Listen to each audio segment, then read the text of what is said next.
Well, it's really hot today. In the woods right now. It's a little cooler. There's a little bit of a breeze blowing. We haven't had any rain for over a month, and so my pastures are drying up. So today I'm actually at my sister's place. She has a few acres here. As you can see behind me, there's a lot of brush and things just need to be cleaned up.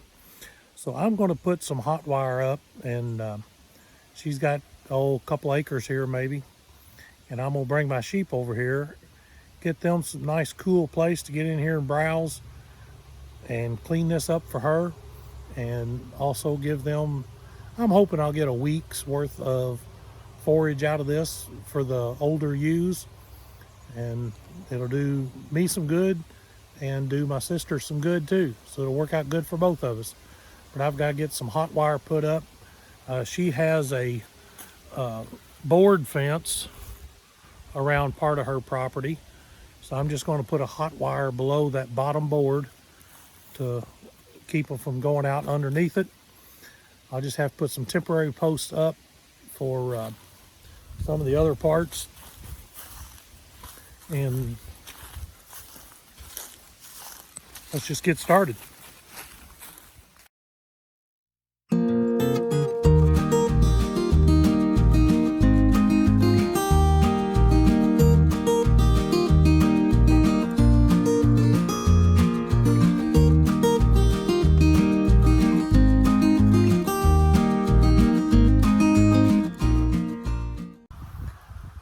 I'm using these tube type insulators to put the wire underneath this board fence.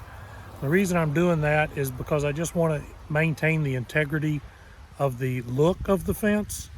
So these are not the best insulators, but this fence won't get used a lot. It won't be used all the time.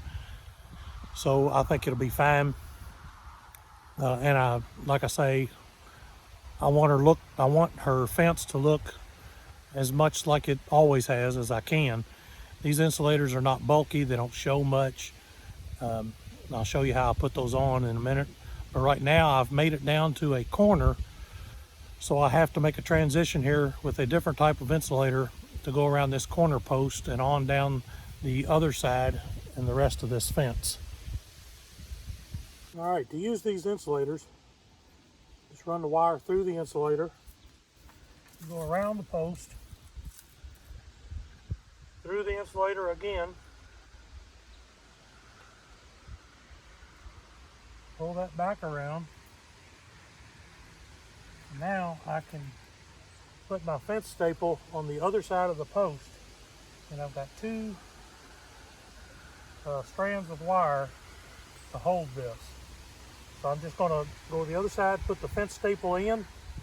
When I get that set, then I'll come back and I'll twist this so it stays where I want it.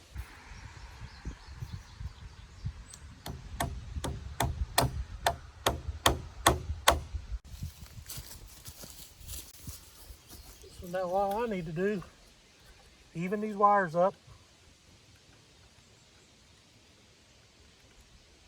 and give this a twist. Make several twists in it.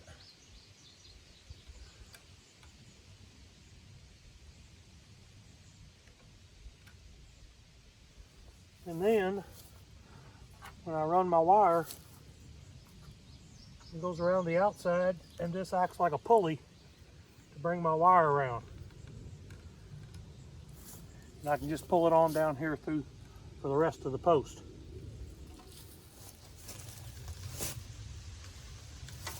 Now I just take a handful of these tube insulators. Every time I pass a post, I slip one on, so I don't have to worry about counting them getting to the end. I'm pulling a lot of wire here, so it's pulling pretty hard. I'm just going to go down through here and put an insulator on as I pass each post.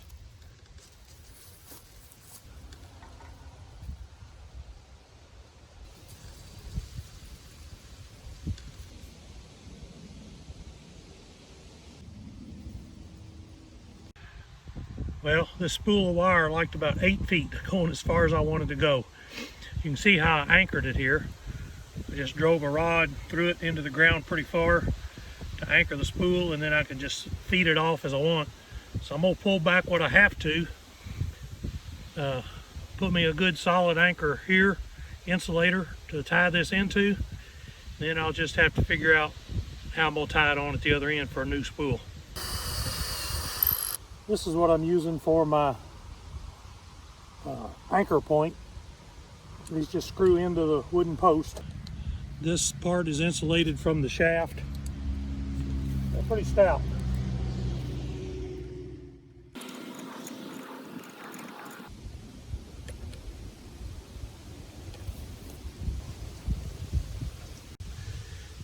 And that's how I anchor it.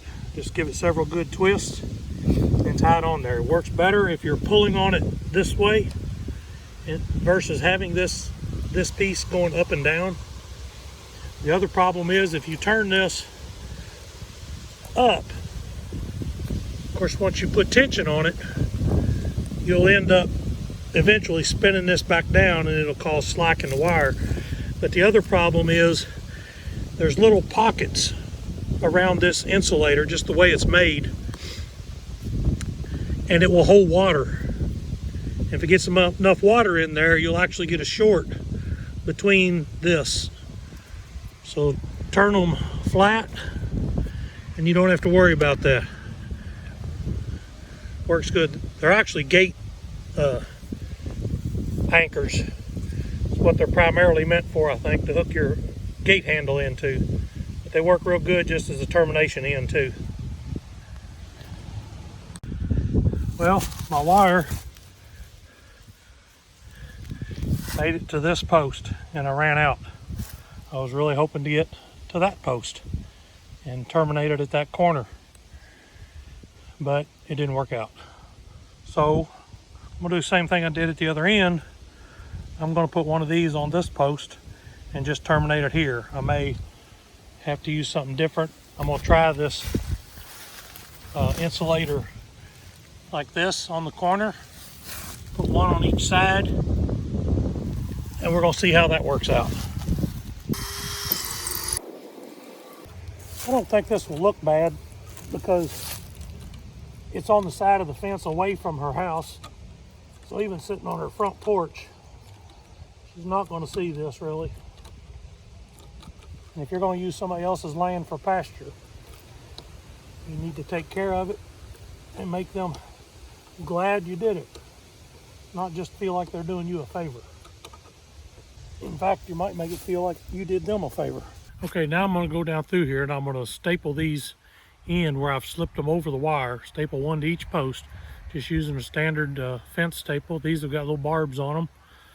And you just staple it in the middle of the insulator.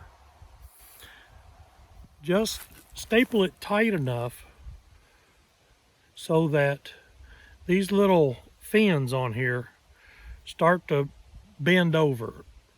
Don't staple it down really tight. You want it just so that the insulator will not slide under the staple, and the fence, the wire, can still slide through the insulator. If you staple it too tight, you'll compromise this and you'll end up with a short before very long.